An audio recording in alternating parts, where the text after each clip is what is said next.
Good morning and good afternoon, even. Thank you for joining this LinkedIn live interview brought to you by the Human Brain Project. My name is Franz Nivelle, and I'm the Chief Communications and Content Officer of EBRAINS, which is actually the research infrastructure created by the Human Brain Project. We're very happy today to have a discussion with Mario Senden from the University of Maastricht in the Netherlands. And Mario is assistant professor in the Department of Cognitive Neuroscience at the University of Maastricht. Mario is going to tell us more about his research and the research that he's carried out during the Human Brain Project. And that involves actually training a human-like robotic hand performing object manipulation. Very interesting and mysterious topic at the same time. And I'm sure you'll join me in enjoying the talk that we will have with Mario in a few seconds. Now, in the meantime, let me tell you that you can find more information about Mario's work on the HBP website, together with a very interesting video that you can watch. And we're also going to make the links available in the comments section of this program. So without further ado, I'd like to welcome you, Mario. Hi, hello. Hello. Very nice of you to make the time to join us today to tell us about your work. Very interesting work. So we're very happy to have you with us. Now, let's get into the topic. And maybe first of all, can you tell us a little bit about, what your research is about? I mean, why in-hand, a robotic hand like the one that you've been training, actually? What kind of scientific question is it trying to address? Yeah, thank you very much for having me. Good afternoon, everybody. And yeah, what a great question to start with. So the idea is that we would like really to understand how the brain can coordinate complex hand movements. And I know it almost seems easy, right? Everybody uses their hands all the time. It seems not a big issue to coordinate this. But if you really think about it, what is underlying there and what is happening in the brain is actually very, very complicated. It's actually a very complex task to coordinate hand movements. And if, I don't know, I think most parents will know if they have seen their babies growing up, how much time and effort it takes them to actually start to learn to really grasp things with their hands and move them about and do relevant stuff with this. So it's actually not as easy as it seems. And our question is, how can the brain achieve this? So how can it do it? That's, of course, a very high-level question. And we have also more detailed question, like what is this particular brain area doing and how does that feed into the next brain area, and how together does this then give rise to movement component X? But at the high level, it is really about how does the brain do this? How does it coordinate these very complex movements? Okay, so the robotic hand is actually allowing you to better understand the brain, if I understand correctly. Yes, Yeah. that's very interesting. And the way you're working, you're getting inspired by the human brain in order to build the models. Now, what are the expected benefits of such an approach compared to other approaches that exist? To program maybe robots or things like that. Yeah. We bring here really kind of two worlds together. So on the one hand, we benefit a lot from developments in robotics, because in the past, in neuroscience, you would build models that are very brain-like, but they were not doing much, functionally speaking, right? So they needed a kind of body, something that they could control that is also complex enough to actually challenge them, let's say. So that is where the robotics comes in, and these developments of now very, very human-like robotic hands that are really also challenging to control. And of course, the reason why we want very, very brain-like models is because in the end, our goal is to understand something about the brain. So we try to be as close to the brain as we can in order for our models to actually represent and reflect something about the brain. Because if we go into classical approaches and program this, I don't know, do something like inverse kinematics that are classically done, let's say, in robotics, then we might be able to control the hand, but we're not learning something about the brain. So we're trying to be as close as we can to the brain, while at the same time being also functional. And that's where these two worlds come together. Yes, it's a very nice and inclusive way of looking at neuroscience. And so that's really very exciting. Now, what kind of neural networks are actually involved in the movements of object manipulation? Actually, do we know a little bit more? What have you learned about the brain here? Yeah, so we are on the one hand, of course, looking to neuroscience, and we know which brain areas, together forming a particular network, are involved in coordinating hand movements. So we kind of know the players that are involved. We don't know yet so much what exactly they are doing. So I know area X, Y, Z, and how they are connected, and I know they're doing something related to hand movements because I can see correlations between brain activity and some movements, but how this works, we don't know yet. And that is the part where we do the models, and the particular kind of models that we are looking into actually come from machine learning and AI. So we use deep learning, and in particular deep reinforcement learning. That means that these networks actually learn from experience. They're trying to move the hand, and if they're doing it in a good way, they get rewarded, and they might try to do that again. And if they do it in a bad way, they get maybe not rewarded, maybe even punished, and they try to stop this kind of behavior in favor of something that is more beneficial.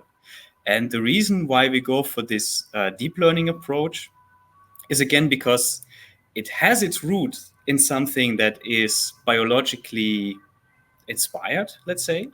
So where they originally, the ideas behind these things like deep learning come from, this connectionism, really ideas that started in the 40s, that comes a little bit from the brain. Of course, then these models have developed in a direction that is mainly driven by requirements of performance. So, of course, they have gone into the engineering, machine learning, AI direction. So that means they have diverged a little bit from the biology. But that is exactly what we try to bring back again, so that we try to build these networks as much as we can, constrained by what we know about the brain. Okay. Yes. Well, very, very fascinating.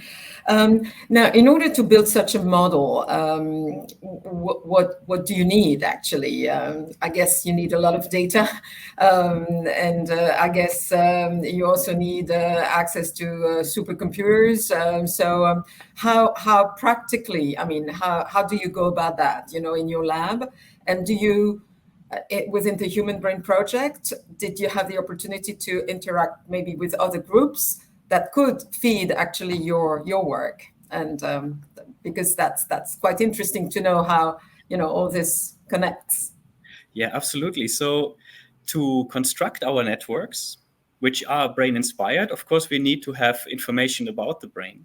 And here the nice thing is that within EBRAINS, there is an atlas, and we could query this atlas and actually retrieve information about the brain areas that we had identified as being relevant for this task, and also about how these brain areas interconnect with each other. Mm-hmm. And we could use this information to then kind of build a raw architecture of our network. So that means based on this information, I can know area X is connected to area Y. But then comes the part where we now need to know not just these are connected, but how exactly are they connected? Because the function, the performance of the network is all in the connections between individual units. So, and to get the right connections, that is where we then need this training procedure, this reinforcement learning. So where the network tries to gain experience from its own actions and based on that gets improved over time. And the interesting thing is that these kind of networks, they really need a lot of experience. So they really need on the equivalent of 100 years of just trying things out. And of course, that is not achievable if you want to do this on your laptop and maybe have a physical robot standing there. So what we're doing instead is that we use simulations of our robots, the environment, and the physics. And then we run the simulations and the training procedures on high performance computing infrastructure that's also again available through EBRAINS. So through that, we have this kind of, as for the robot, it feels like hundreds of years. And for us, it's a much, much shorter amount of time because using these supercomputers, we can copy the robot over and over. So one robot becomes many robots and all of them get experience simultaneously. And that's something very nice that we can do thanks to this infrastructure. So it's accelerating the learning process then through the supercomputer approach. Yeah. Okay. Basically, imagine everybody you know, what they experience, you also learn. You also learn from that. That is what robot experiences is. Okay. Yes. Well, that's very nice. So, do you think you could have done that if the Human Brain Project hadn't existed? Would this have been possible? Maybe using other resources, I guess, but the Human Brain Project gave you the context, the context to explore these opportunities, I guess. Yeah. So I wouldn't say it would have been impossible, but it would have been very difficult because the Human Brain Project does several things for us in this respect. On the one hand, it brought us into contact with the relevant players. That's one very important thing.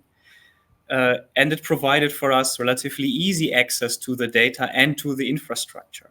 So, of course, in part, some of these supercomputing centers existed before and outside of the HPP, but we would have not have this low bar otherwise to get in contact with them and learn from them how to do it and actually get into it and start these things. So I think the threshold that would have been there without the HPP would have been quite high. And so I'm not sure we would have done it without the HPP.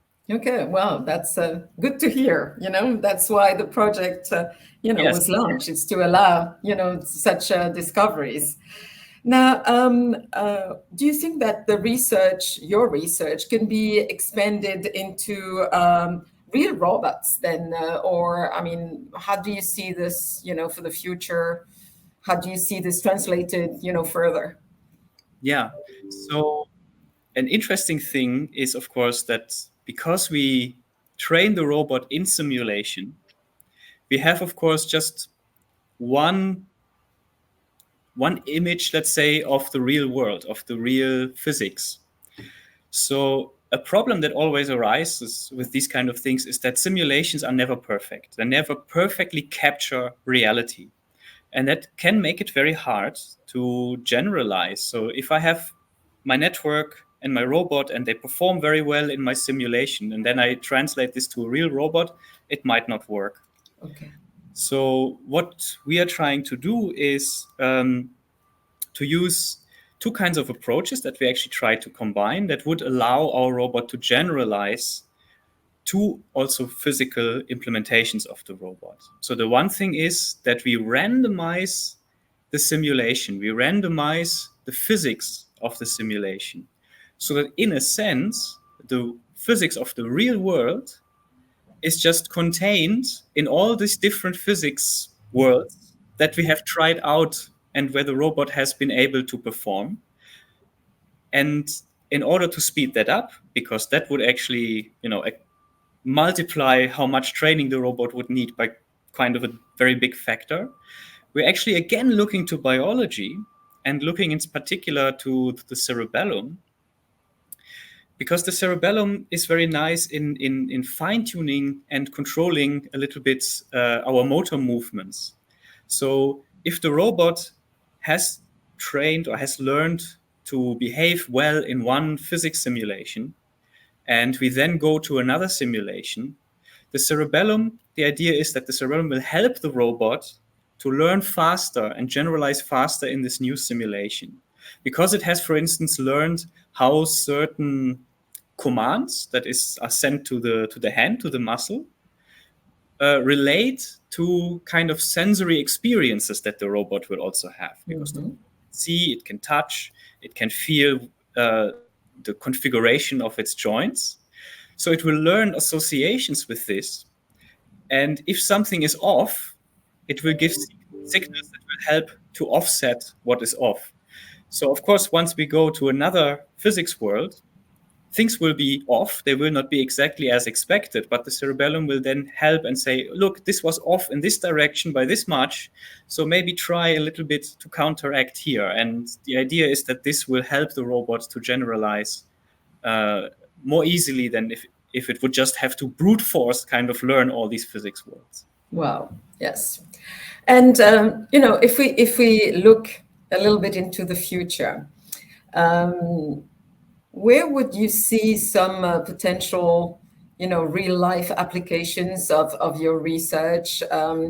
Maybe, in patient care or in brain health or in devices.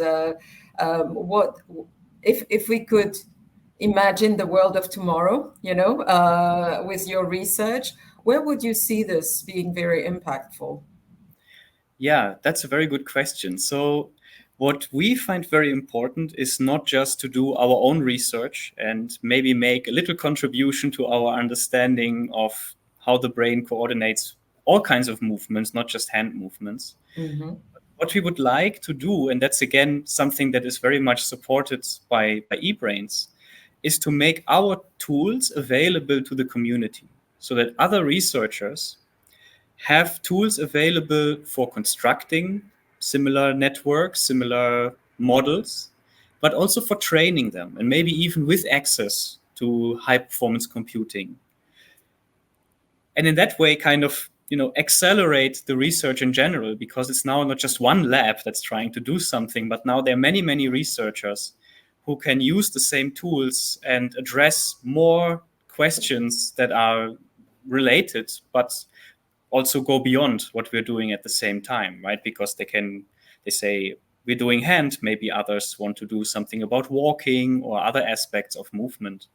Or even beyond that, maybe they want to do something related to cognition. Mm-hmm. What is then very interesting is once people have access to this infrastructure and can build their own models, what I could foresee maybe a bit more long-term into the future is that once we have models that can explain certain movements, what we can do is that we then basically attack our models and maybe make damage to certain parts of our models and see how that affects their capability to generate certain movements. So you could think, for instance, that when people have a stroke, parts of the brain is just damaged. And that leads to then loss of certain motor function, let's say. So the question is, can we not use these kind of models and damage them in a similar way? Maybe not just in a broad way, but really say this patient has damage exactly here in this part of their brain.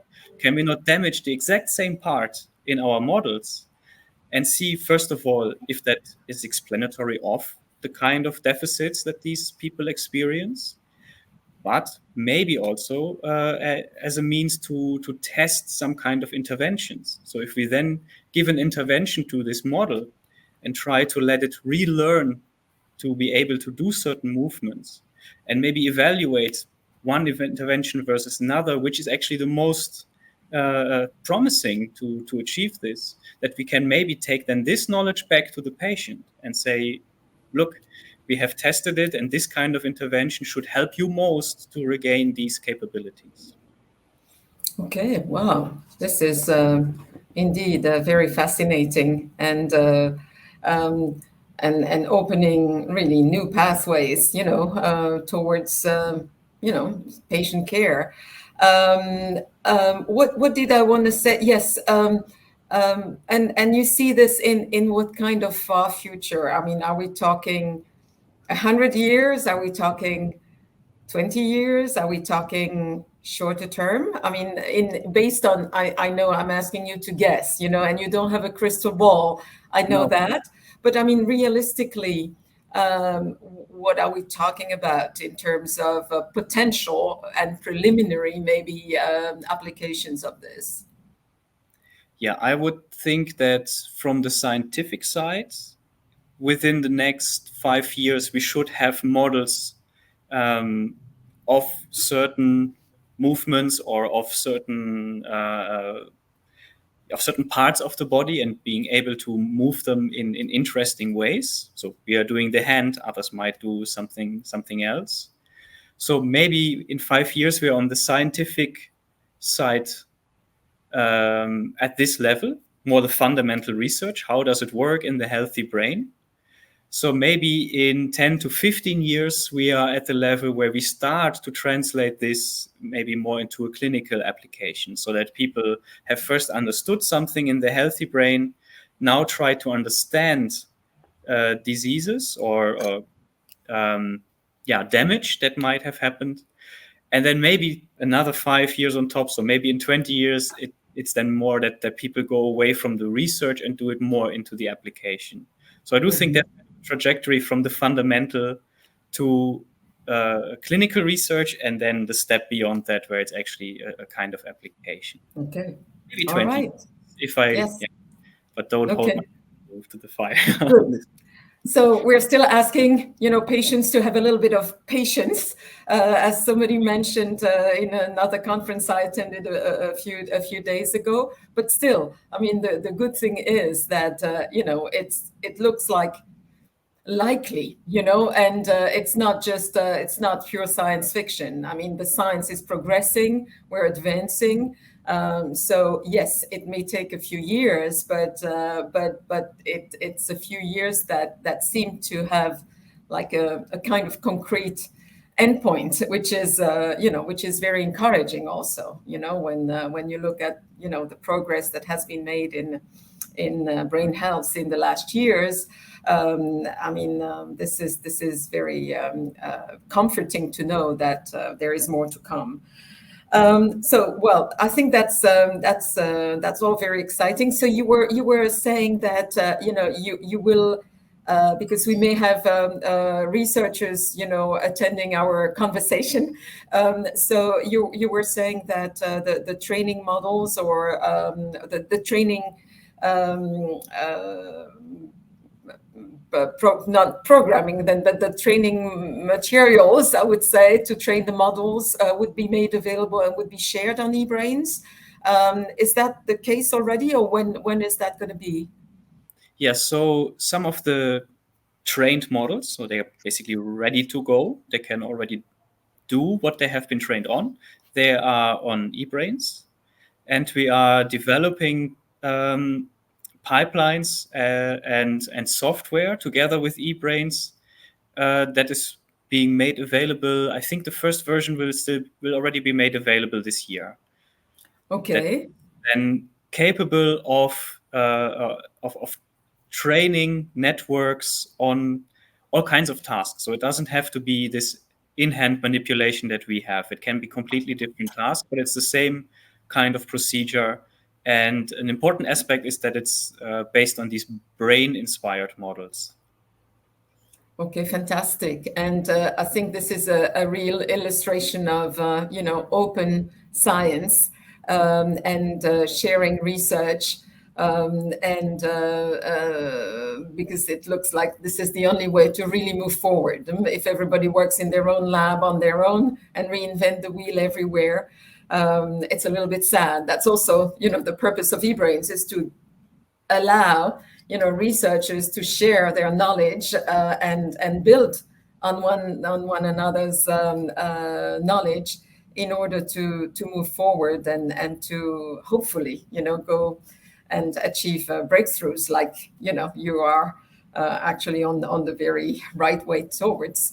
So I think, the sharing and collaboration is key for European science to be at the forefront, and not just for science sake, but also, for the impact on society, on healthcare, in various aspects of our daily life. So I think this is very encouraging and a very good and excellent illustration of what we are trying to do. So thank you very much. Mario, I don't know if you want to add anything. Was there something in our conversation that is missing that you would like to add, or maybe to the people who are watching us? Is there something they need to know? Is there something they need to pay attention to when they deal with the kind of research that they're doing or that you're doing? Any word that you would like to share with them? I think, mostly kind of to reiterate a little bit what you just said, is that as much as we are driven by our own curiosity and have our own research questions, it's almost more important to us at the moment to develop this tool for the community. So I think the only thing I would like to say right now is to keep the eye out and be aware that this will probably come out very, very soon. Okay. To the community. Okay, well, thank you very much, Mario. Thank you. Very nice talking to you. Thank you for taking the time. Thank you for a clear explanation. This was, at least to me, a very interesting conversation. So thank you very much. Thank you for having me. Thank you. Bye-bye. See you. Talk to you soon. Bye-bye. And everybody, thank you for listening. If you have questions for Mario, you can reach out to him. His profile is available on LinkedIn, and don't hesitate also if you have questions regarding what we've just discussed, don't hesitate to contact the HBP, the Human Brain Project, or the research infrastructure EBRAINS. Just to let you know that we are taking a little bit of a break this summer with the LinkedIn Live events, but we will be back in September with other conversations and episodes. If you have any feedback for us, if you have any topic that you would like to see and to hear more about, don't hesitate to contact us. So in the meantime, I wish you a very nice summer, and we are all hoping to see you again soon. Bye-bye.